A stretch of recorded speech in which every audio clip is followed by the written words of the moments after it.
Decrypting vet jargon. Okay, Jim, do you know what a Stenotic Nare is? I do know what a Stenotic Nares is.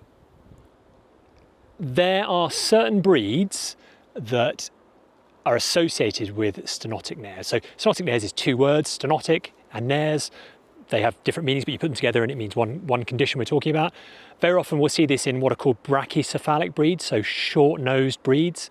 And it's very often part of what's called the BOAS, so the brachycephalic upper airway syndrome, where ultimately, as the nose gets squashed and shortened in some breeds, and that's through deliberate selection, then you will end up with stenotic nares. Okay, the nares component is the word that describes a nostril, and stenotic is a word that describes a narrowing of it.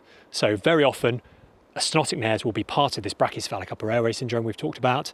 Very often will be with Frenchies and those sort of breeds, and forms part of this whole complex of brachycephalic conditions that often ultimately result in dogs, they're trying to breathe through much smaller holes than they should normally have to, so you end up with a lot more mouth breathing.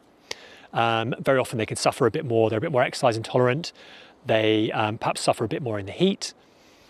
So if you've got concerns about stenotic nares or have a dog that's brachycephalic upper airway syndrome, then put it in the comments below. Otherwise, we'll get another question from Jack.